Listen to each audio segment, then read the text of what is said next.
Halo semuanya, selamat datang kembali di channel aku. Selamat datang kembali di Heyo Pots. Hey, let's talk.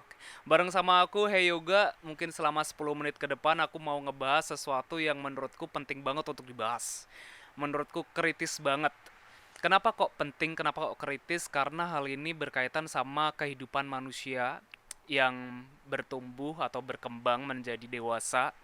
Kemudian hal ini menurutku penting digunakan atau diaplikasikan kepada masyarakat atau saat kita sedang bermasyarakat atau bersosialisasi. Hal ini adalah tata krama atau yang sering kita sebut mungkin uh, sopan santun atau kesopanan atau kesantunan. Nah, selain itu, kenapa kok menurutku hal ini sangat penting dan mungkin juga bagi sebagian dari kalian yang menonton merasa hal ini juga penting untuk dibahas. Karena eh, menurutku semakin kesini kita semakin kehilangan apa yang dinamakan dengan tata krama tersebut. Kita kadang lupa bagaimana caranya untuk bersikap santun, bersikap sopan. Dan itu banyak banget contohnya. Banyak banget contohnya dan ada pun di sekitar kita mungkin di hari ini misalkan kalian menemukan hal yang seperti itu. Dan semakin kesini kok dirasa semakin banyak hal yang seperti itu. Orang-orangnya kita kok seperti mulai kehilangan apa yang namanya tata krama. Nggak jauh-jauh deh, misalkan aku kasih contoh, em, salah satu indikator eh, tata krama bersosial atau tata krama berkomunikasi, berbicara adalah tidak menyela perkataan orang lain. Di saat orang lain berbicara, sepatutnya kita tidak menyela atau menghentikan perkataan orang lain tersebut. Harusnya ya. Cuman banyak di antara kita sering lihat, kita sering dengar kalau ya seperti itu kasusnya banyak orang yang menyela dan itu baru satu kasus saja dari menyela aja. Padahal ada banyak indikator, ada banyak contoh-contoh di luar sana mengenai tata krama ya, seperti itu. Nah, maka demikian aku pingin banget ngebahas hal tersebut, hal yang menurutku atau menurut sebagian orang mungkin sepele ya, mungkin sepele banget dan gampang untuk dilakukan mungkin. Tapi banyak juga di antara kita yang mikir saking sepelenya hal ini juga gampang untuk disepelekan gitu loh. Makanya hal ini menurutku patut banget untuk dibahas lagi dan menurutku sangat penting untuk diberikan atau diajarkan kepada orang-orang atau individu-individu yang akan beranjak dewasa gitu loh. Karena hal ini penting bagi mereka individu-individu yang beranjak dewasa nantinya untuk bersosialisasi, untuk bermasyarakat seperti itu. Nah, aku mau ngebahas dan aku juga bakalan apa ya namanya kayak ambil penelitian-penelitian mengenai apa itu tata krama, kemudian indikatornya, kemudian faktor-faktor yang mempengaruhinya. Aku bakal ambil dari penelitian-penelitian, jurnal ilmiah tentu saja. Eh, dan ini bukan sembarang penelitian, bukan sembarang artikel, dan ini adalah artikel ilmiah yang aku ambil dari Google Scholar tentunya. Oke, sebelum aku masuk ke pembahasan, aku mau ngomong dulu sebelumnya kalau aku bukan master di bagian tata krama atau master kesopanan atau apalah itu. Aku juga sama-sama belajar di sini dan aku juga baca-baca artikel ilmiah, penelitian penelitian ilmiah dan jurnal-jurnal ilmiah soal apa itu kesopanan, apa itu tata krama dan sebagainya. Dan kenapa hal ini penting gitu loh. Selain itu juga aku juga mau minta maaf kalau misalkan kualitas video dan audio yang masih kurang karena aku melakukan ini di apa ya memakai peralatan seadanya, peralatan yang emang aku punya dan aku optimalkan. Kemudian juga yang nggak kalah penting adalah ini episode kedua Heyopods dan aku suka sekali melakukan hal ini, suka sekali berbagi pandangan, berbagi perspektif mengenai pembahasan-pembahasan yang menurutku perlu untuk dibahas. So, kalau menurut kalian hal ini penting untuk dibahas dan menurut kalian setuju sama aku, kalian bisa like video ini dan mungkin kalian juga bisa subscribe video ini. Dan kalau memang kalian setuju dan eh, berpikir kalau pembahasan yang mau aku bahas ini penting, well, don't forget to share this video, okay boys? Thank you. Oke, kita masuk ke pembahasan dan aku kepingin banget memulai pembahasan mengenai tata krama ini dari pendahuluan. Kenapa tata krama itu penting untuk diterapkan, untuk diaplikasikan dalam bermasyarakat, dalam bersosialisasi, dan kenapa hal tersebut juga penting untuk diajarkan untuk individu-individu yang beranjak dewasa. Oke, ini aku ambil jurnal dari Elina Intan Apriliani yang mengatakan bahwa dalam meraih kesempurnaan, orang Jawa itu memiliki filosofi untuk hidup atau filosofi hidup, dan filosofi hidup orang Jawa itu ada pada pepatah ojo dumeh, kemudian ajining diri ono ing lati, kemudian mikul dhuwur mendem jero. Pepatah ini merupakan atau menunjukkan bahwa orang Jawa itu memiliki tujuan hidup sebagai orang baik dengan berperilaku dan bertutur kata yang baik pula. Nah, membedah yang mau aku ambil di sini adalah ajining diri ono ing lati ya. Karena hal ini juga sempat populer juga di lagu yang dipopulerkan oleh Weird Genius dengan judul Lati, dan aku percaya banget kalian semua pasti tahu lagu tersebut. Bahkan nenek aku pun juga tahu lagu itu. Saking populernya lagu tersebut.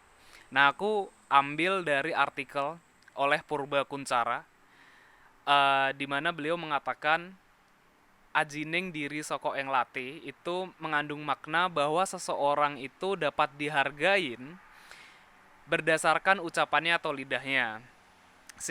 Contohnya adalah orang akan lebih dihargai dalam bermasyarakat atau di masyarakat ketika dirinya itu tidak bersikap sombong atau dia dapat bertata krama dengan baik. Aku ulangi lagi, ajining diri soko lati atau ajining diri ono ing lati itu contohnya adalah dapat bertata krama dengan baik. Oke. Nah, kalau Anda adalah orang yang berilmu, ya jangan sombong. Kemudian sebaliknya, jadi nggak boleh sombong, tapi menyebarkan ilmu tersebut gitu loh. Kemudian uh, selain menyebarkan ilmu, tentu saja juga harus menggunakan dengan bahasa atau tutur kata yang sopan dan santun, dan tentu saja juga tidak menyinggung perasaan orang lain. Nah,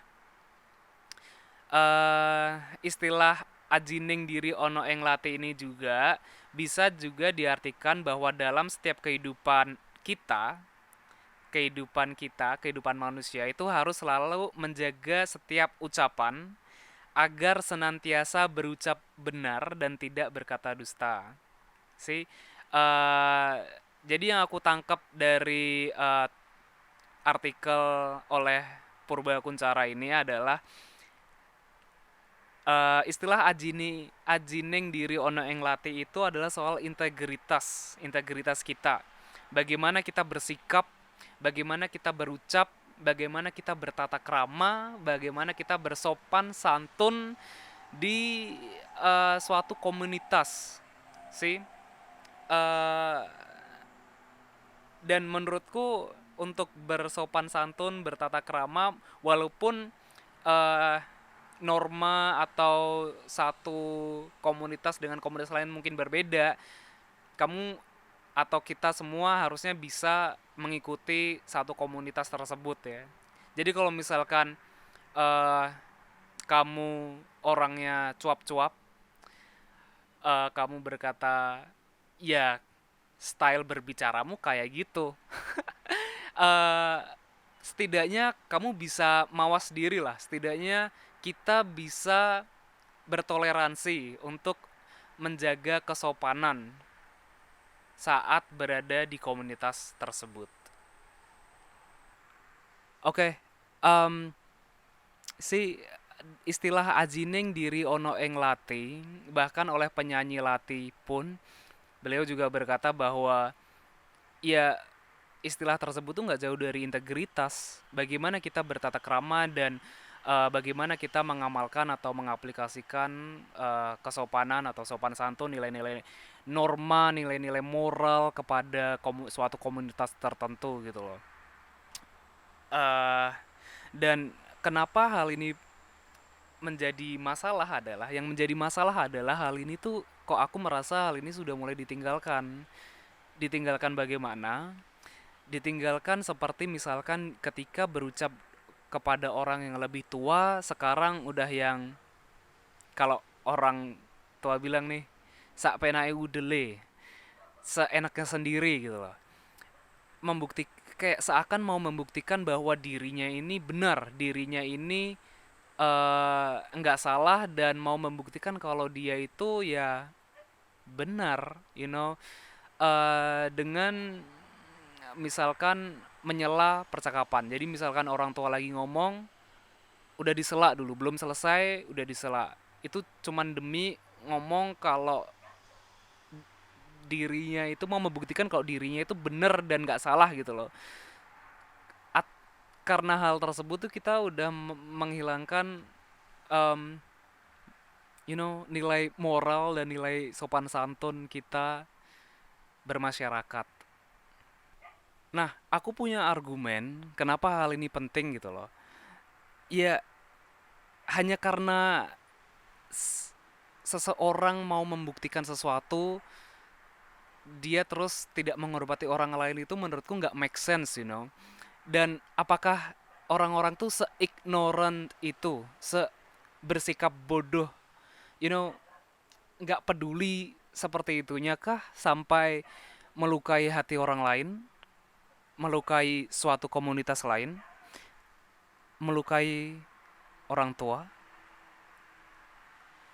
I just feel that it doesn't make any sense. Nah, maka dari itu menurutku pembelajaran tata krama atau pembelajaran sopan santun itu menurutku penting banget sih buat individu-individu yang mau beranjak dewasa. Dan beranjak dewasa itu aku nggak ngomongin anak kecil aja ya. Ada juga kok orang yang udah berumur tapi belum dewasa. Menurutku perlu diajarkan dan you know bagaimanapun juga orang-orang ini perlu paham gitu loh. Bagaimana caranya untuk menghormati orang tua lagi. Bagaimana caranya untuk mengamalkan atau mengaplikasikan eh tata krama yang baik dan benar menurut moral, menurut ajaran agama mungkin. Dan dari situ aku mau ngebahas dulu mengenai tata krama itu apa. Jadi definisi dari tata krama. Ini aku ambil dari penelitian Alifatun Nur Faiza. Beliau berkata, menuliskan dalam artikel ilmiahnya, tata krama ini biasanya disebut dengan istilah sopan santun. Atau dalam bahasa Jawa yaitu unggah-ungguh. Hal ini berhubungan dengan interaksi atau komunikasi sosial antara individu, antara manusia dengan manusia lain, antara individu satu dengan individu lain, dalam suatu hubungan keluarga maupun hubungan sosial atau bermasyarakat. Itu menurut Rubini tahun 1991 dalam artikel ilmiah Alifatun Nur Faiza. Kemudian beliau berkata juga tata krama ini merupakan bekal bagi seseorang yang bertumbuh dewasa guna diaplikasikan atau diterapkan pada lingkungannya, pada masyarakat. Tentu saja dengan nilai-nilai norma yang berlaku, nilai-nilai kesopan santunan yang berlaku pada suatu komunitas tersebut. Jadi kalau dari sini aku mau ngomong, jadi kok misalkan kamu adalah orang yang berkata, ya style ngomongku kasar seperti ini, tapi bukan berarti kamu bakal ngomong kasar ke satu komunitas lain yang ngomongnya nggak kasar dong. Kamu juga bisa menghormati komunitas lain itu dong. Apakah kalau kamu ketemu presiden atau kamu rapat besar misalkan kamu bakal pakai pakaian rombeng-rombeng, pakai kaos oblong? Apakah kalau kamu berbicara dengan presiden misalkan, apakah kamu bakal teriak-teriak? Apalagi kamu ada di rumah presiden? Itu yang mau diomongin atau itu yang mau dibahas oleh jurnal ilmiah ini yang aku tangkap ya, Alifatun Nur Faiza. Nah, berdasarkan pengertian dari tata krama tersebut, itu dapat dikatakan bahwa tata krama ini merupakan hal yang penting dan perlu dimiliki oleh individu yang beranjak dewasa dalam bermasyarakat. Tata krama atau nilai-nilai kesopanan yang baik dapat membuat individu mudah untuk diterima di masyarakat. Tapi begitu pula sebaliknya, Mamen. Pernah mikir gak sih kalau kamu tidak bertata krama yang baik dan benar menurut norma yang berlaku, kamu nggak bakal diterima? Ya tentu saja kamu nggak bakal diterima lah. Bagaimana orang tersebut akan menerima kalau kamu juga nggak menghormati norma yang berlaku di komunitas tersebut gitu loh. Pernah terbersit gak sih di pikiranmu, di pikiran kalian, di pikiran kita semua gitu loh. Ini yang menurutku penting. Ini kenapa kok penting banget dibahas gitu loh. Nah, tadi tata krama udah, em, apa namanya, definisi dari tata krama udah, sopan santun udah. Kemudian aku mau ngebahas soal faktor-faktor yang mempengaruhi kesopan santunan, mempengaruhi tata krama yang baik. Dari yang aku baca-baca dari artikel-artikel ilmiah, ada faktor dari internal dan eksternal tentunya. Kita ngomongin dulu faktor dari internal. Faktor internal itu datang dari mana lagi kalau bukan dari keluarga sendiri ya kan, dari orang tua. Bagaimana orang tua itu mengajarkan kepada anak mereka nilai-nilai kesopan santunan, eh mengajarkan bagaimana berbicara dengan orang tua, bagaimana berbicara kepada orang tua walaupun kamu benar sekalipun, kamu harusnya juga tahu bersikapnya seperti apa. Itu eh mungkin yang harus diketahui oleh orang tua. Well, aku bukan orang tua ya. Aku belum menjadi orang tua, tapi alhamdulillah dan aku sangat bersyukur sekali orang tuaku mengajarkan hal tersebut ke aku. Ketika aku benar dan orang tuaku punya argumen, walaupun aku benar sekalipun, kalau orang tuaku eh menasehati aku, ya aku diam, aku mendengarkan dan aku tidak em, apalagi ngekat omongan atau nasihat orang tua aku. Faktor internal itu penting banget buat perkembangan orang gitu, perkembangan individu. Karena faktor internal yaitu keluarga tersebut, keluarga itu sendiri adalah komunitas terkecil, komunitas pertama lah yang manusia tuh bakalan em, dapat pelajaran nih dari situ gitu loh, yang paling dekat gitu loh. Dan jika orang tua lalai mengenai hal ini, ya ya oke, kemudian ada faktor eksternal. Kalau ada internal pasti ada eksternalnya. Nah, faktor eksternal itu bisa luas banget. Kita ngomongin hal yang menurutku kompleks karena berbeda dengan faktor internal, yang tadi aku bilang adalah komunitas terkecil, yaitu keluarga. faktor eksternal ini udah ngomongin komunitas yang jauh lebih besar. Pertemanan, kemudian mungkin sosialnya dia, lingkungannya dia, dia berteman sama siapa aja, lingkungannya dia bagaimana, dan itu nggak bisa dipungkirin kalau itu juga menjadi faktor yang ngebuat orang itu eh I don't know, faktor yang memengaruhi tata krama itu tersebut gitu loh. Orang bisa menjadi tata kramanya menjadi lebih baik itu dari sosial, dari lingkungan, ya kan, dari pertemanan, dari bersosialisasi dengan orang yang lebih luas, dengan masyarakat yang lebih luas. Tapi orang juga bisa individu tersebut juga bisa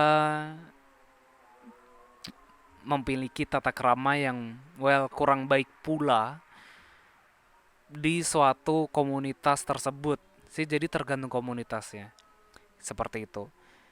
Nah, ini terlepas dari jurnal ilmiah dan artikel ilmiah yang aku baca, ini cuma teoriku sendiri dan eh, argumenku. Em, Kalau apa namanya, faktor internal dan eksternal ini saling mempengaruhi. Ketika misalkan faktor eksternal ini misalkan tidak baik, faktor internal bisa memberikan nilai-nilai positif atau mengajarkan hal-hal yang sifatnya memperbaiki lah dari apa yang diajarkan oleh faktor eksternal. Begitu juga sebaliknya, jika faktor internal ini dirasa kurang baik, faktor eksternal juga bisa memberikan dampak yang mungkin positif kepada case tata krama ini. Namun bisa juga kalau apa namanya, faktor internal dirasa kurang baik, faktor eksternal juga kurang baik. Ya, oke, kemudian masih menurutku masih banyak faktor-faktor lain ya, seperti misalkan faktor sosioekonomi, latar belakang ekonomi dari keluarga tersebut atau latar belakang ekonomi dari suatu komunitas individu tersebut. Kemudian ada latar belakang pendidikan dari individu tersebut. Itu juga bisa mempengaruhi menurutku. Kemudian ada latar belakang orang tua misalkan. Kemudian ada latar belakang pendidikan orang tua. Aku tadi udah bilang belum sih. But anyway, latar belakang orang tua, latar belakang pendidikan orang tua itu juga menurutku menjadi faktor. Kemudian latar belakang pendidikan komunitas atau lingkungannya dia. Itu menurutku juga bisa menjadi faktor yang mempengaruhi orang atau suatu individu, seorang individu atau seorang manusia itu eh tata keramanya itu bagaimana sih, kayak gitu. Oke, itu tadi faktor ya. Mungkin masih banyak faktor lagi yang belum aku sebut. Nanti kita bisa berdiskusi soal itu. Kita bisa punya argumen kita masing-masing. Itu tadi faktor, dan selanjutnya aku mau ngomong soal indikator. Kalau udah ada faktor yang mempengaruhi, terus indikator dari sopan santun sendiri itu apa? Sebelum kita masuk ke indikator sopan santun, aku mau mengerucutkan lagi. Jadi em,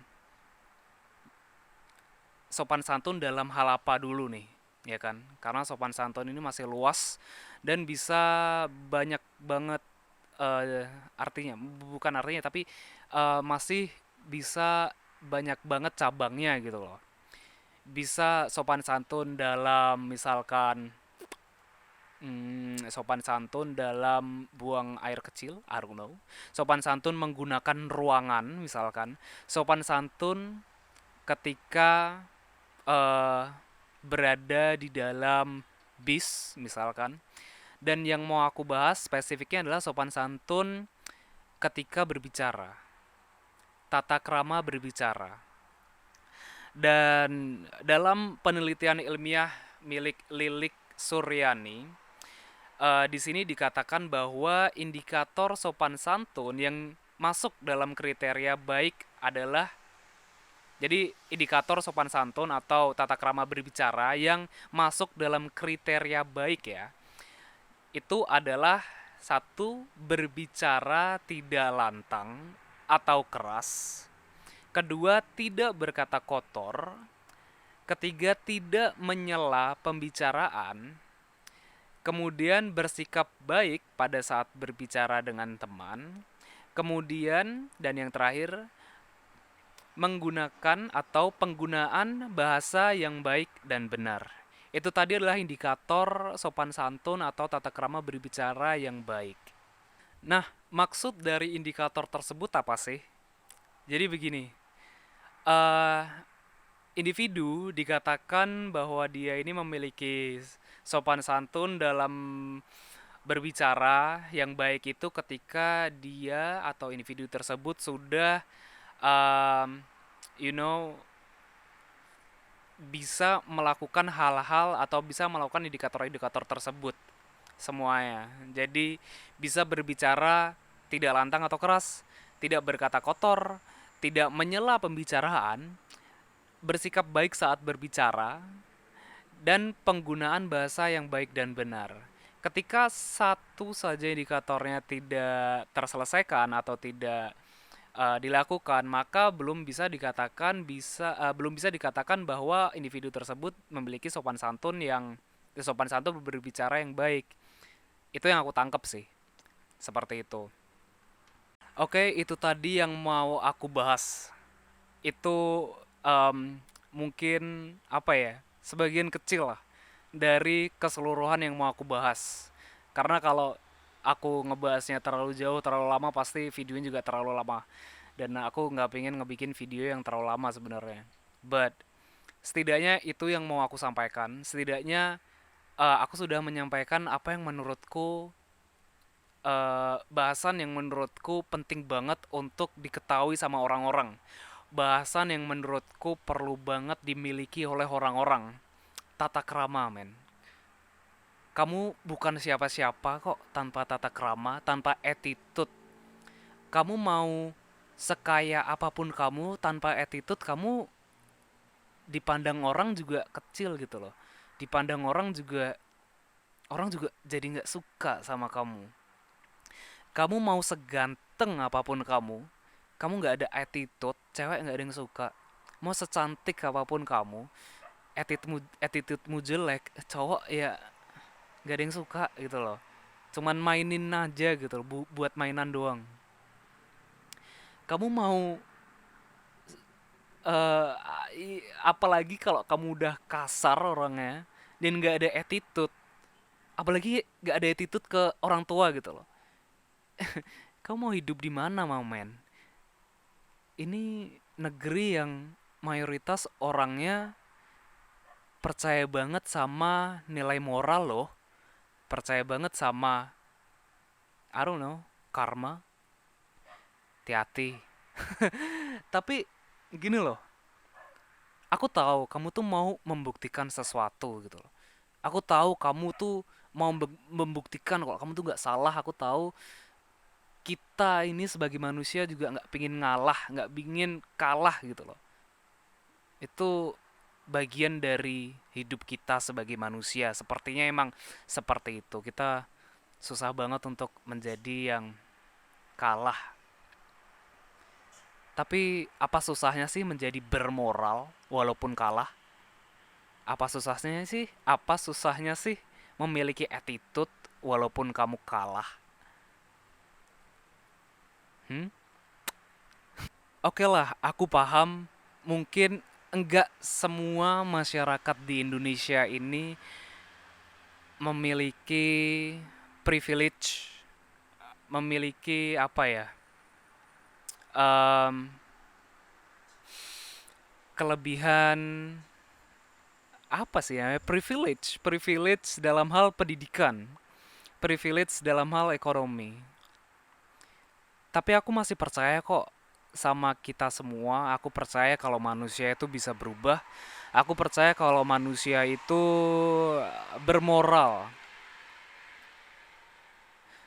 Aku percaya banget kalau manusia punya kapabilitas untuk memiliki moral sih.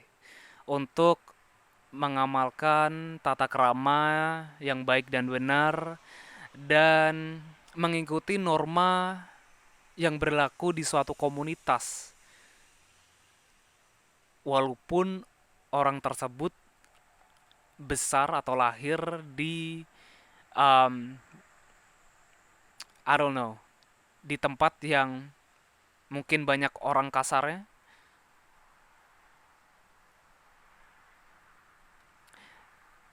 But well, sama kayak apa yang aku bilang tadi sih. You know, kamu mau apa ya? Sekaya apapun kamu, mau kamu kayak gimana bicaranya, tapi kalau kamu nggak ada attitude sekalipun ya, gimana orang mau menghormati kamu gitu loh. Kamu mau orang menghormati kamu, tapi ketika orang melakukan hal yang sama, melakukan apa yang kamu lakukan ke orang lain, dan orang lain melakukan hal yang sama ke kamu malah marah, menurutmu aneh nggak sih? Menurut kalian aneh nggak sih? Karena menurutku aneh. Aku memperlakukan orang dengan buruk, ya kan? Dan ketika aku diperlakukan buruk, aku malah marah. Aneh nggak sih? Apa ya? Aku gak habis pikir aja loh. It's just doesn't make any sense, you know? Oke, itu aja sih yang mau aku bahas gitu loh. Yang aku mau tekankan lagi, ini penting banget untuk dibahas, ini penting banget untuk diajarkan lagi, ini penting banget orang untuk belajar hal soal tata krama gitu loh. Dan aku mau mengakhiri ini dengan dua quotes soal attitude, soal tata krama, soal sopan santun. Attitude, sorry, quotes pertama dari aku sendiri, dan ini terbersit aja di pikiran aku. Bukankah sebaik-baiknya orang lebih baik orang yang punya attitude? Kemudian quotes kedua aku baca, aku ambil dari Scott Hamilton. The only disability in life is a bad attitude. Satu-satunya disabilitas atau satu-satunya kekurangan yang ada di kehidupan kita adalah attitude yang buruk. Oke, aku juga bukan, I'm not a saint myself. Um, I'm not a human without a sin. You know, I'm not a saint. Aku juga manusia biasa yang pernah melakukan kesalahan, yang pernah melakukan dosa, yang pernah bertata krama buruk pula. Kita semua, aku percaya kita semua juga seperti itu. Kita manusia. Tapi apalah kita kalau kita nggak bisa belajar dari kesalahan kita gitu. Kita manusia, kita berbuat salah, tapi masa kita nggak belajar dari kesalahan tersebut sih? Seperti itu. Oke, guys, saudara-saudara, teman-teman, itu tadi yang mau aku bahas. Aku sampai ngomong seperti ini 3 kali kalau nggak salah. But aku cuman apa ya, gregetan, juga penasaran juga gitu loh. Karena aku melihat ada orang itu bisa kehilangan tata krama gitu loh, bisa I don't know how to say this, tapi apakah se-ignorant itu gitu loh, orang tua dilawan. I don't know, what do you think about it? Tulis di kolom komentar kalian. Kita bisa berargumen, kita berdiskusi soal hal ini. Tentu saja sumber-sumber aku bakal masukin ke deskripsi nanti, jadi kalian bisa lihat di situ, nanti kalian bisa belajar juga. Kita sama-sama belajar lah di sini. Kita sama-sama berkembang, kita sama-sama dewasa bersama di sini. Em, Sama-sama belajar sopan santun dan tata krama. Bagaimana menghormati orang lain, kayak gitu. Oke, gitu aja. Video kali ini, podcast kali ini, Heyo Pods kali ini, episode kedua. I'm happy, super happy banget bisa melakukan hal ini dan bisa berbagi perspektif aku mengenai tata krama. Well, aku ngerasa video ini juga nggak bakal banyak dilihat sama orang dan aku nggak expect orang buat ngelihat video ini gitu. Aku nggak sampai yang berekspektasi banyak orang yang nonton video ini dan bahkan sampai mensubscribe. Aku nggak berekspektasi sampai seperti itu.